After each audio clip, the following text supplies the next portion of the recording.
जय माता दी। आज गुप्त नवरात्रि के तीसरे दिन आइए सुनते हैं दुर्गा सप्तशती का तीसरा अध्याय। महर्षि मेधा ने कहा, महिषासुर की सेना नष्ट होती देखकर उस सेना का सेनापति चिछुर क्रोध में भर देवी के साथ युद्ध करने लगा। आगे बढ़ा वह देवी पर इस प्रकार बाणों की वर्षा करने लगा मानो सुमेरु पर्वत पानी की धार बरसा रहा हो। इस प्रकार देवी ने अपने बाणों से उसके बाणों को काट डाला तथा उसके घोड़ों व सारथी को मार दिया। साथ ही उसके धनुष और उसकी अत्यंत ऊंची ध्वजा को भी काटकर नीचे गिरा दिया। उसका धनुष कट जाने के पश्चात उसके शरीर के अंगों को भी अपने बाणों से बीध दिया। धनुष, घोड़ों और सारथी के नष्ट हो जाने पर वह असुर ढाल और तलवार लेकर देवी की तरफ आया। उसने अपनी तीक्ष्ण धार वाली तलवार से देवी के सिंह के मस्तक पर प्रहार किया और बड़े वेग से देवी की बाईं भुजा पर वार किया, किंतु देवी की बाईं भुजा को छूते ही उस दैत्य की तलवार टूटकर दो टुकड़े हो गई। इससे दैत्य ने क्रोध में भरकर शूल हाथ में लिया और उसे भद्रकाली देवी की ओर फेंका। देवी की ओर आता हुआ वह शूल आकाश से गिरते हुए सूर्य के समान प्रज्वलित हो उठा। उस शूल को अपनी ओर आते हुए देखकर देवी ने भी शूल छोड़ा और महाअसुर के शूल के 100 टुकड़े कर दिए और साथ ही महाअसुर के प्राण भी हर लिए।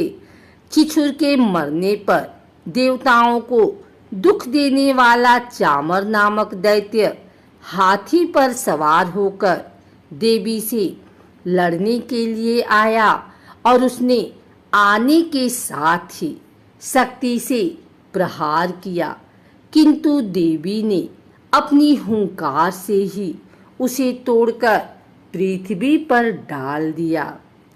शक्ति को टूटा हुआ देखकर दैत्य ने क्रोध से लाल होकर शूल को चलाया, किंतु देवी ने उसको भी काट दिया।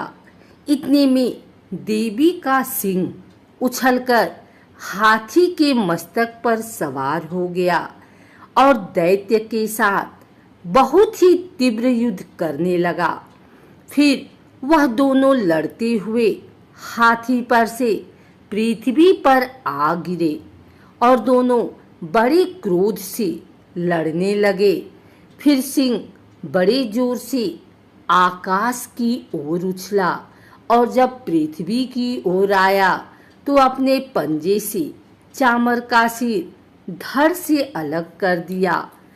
क्रोध से भरी हुई देवी ने शिला और वृक्ष आदि की चोटों से उदग्र को भी मार दिया। कराल को दांतों, मुक्कों और थप्पड़ों से चूर कर डाला। क्रुद्ध हुई देवी ने गदा के प्रहार से उद्दत दैत्य को मार गिराया। भिंडीपाल से वास्कल को बाणों से ताम्र तथा अंधक को मौत के घाट उतार दिया। तीनों नेत्रों वाली परमेश्वरी ने त्रिशूल से उग्रास्य, उग्रवीर्य और महाहनु नामक राक्षसों को मार गिराया। उसने अपनी तलवार से बिड़ाल नामक दैत्य का सिर काट डाला तथा अपने बाणों से दुर्धर और दुर्मुख राक्षसों को यमलोक को पहुंचा दिया। इस प्रकार जब महिषासुर ने देखा कि देवी ने मेरी सेना को नष्ट कर दिया है, तो वह भैंसे का रूप धारण कर देवी के गणों को दुख देने लगा। उन गणों में कितनों को उसने मुख के प्रहार से, कितनों को खुरों से, कितनों को पूंछ से, कितनों को सींगों से, बहुतों को दौड़ाने के वेग से, अनेकों को सिंहनाद से, कितनों को चक्कर देकर और कितनों को श्वास वायु के झोंकों से पृथ्वी पर गिरा दिया। वह दैत्य इस प्रकार गणों की सेना को गिरा देवी के सिंह को मारने के लिए दौड़ा। इस पर देवी को बड़ा गुस्सा आया। उधर दैत्य भी क्रोध में भरकर धरती को खुरों से खोदने लगा तथा सिंगों से पर्वतों को उखाड़ उखाड़ कर धरती पर फेंकने लगा और मुख से शब्द करने लगा। महिषासुर के वेग से चक्कर देने के कारण पृथ्वी क्षुब्ध होकर फटने लगी। उसकी पूंछ से टकराकर समुद्र चारों ओर फैलने लगा। हिलती हुई सींगों की आघात से मेघ खंड खंड हो गए और श्वास से आकाश में उड़ते हुए पर्वत फटने लगे। इस तरह क्रोध में भरे हुए राक्षस को देख चंडिका को भी क्रोध आ गया और वह उसे मारने के लिए क्रोध में भर गई। देवी ने पास फेंककर दैत्य को बांध लिया और उसने बच जाने पर दैत्य का रूप त्याग दिया और सिंह का रूप बना लिया। और ज्यों ही देवी उसका सिर काटने के लिए तैयार हुई कि उसने पुरुष का रूप बना लिया जो कि हाथ में तलवार लिए हुए था। देवी ने तुरंत ही अपने बाणों के साथ उस पुरुष को उसकी तलवार ढाल सहित बीध डाला।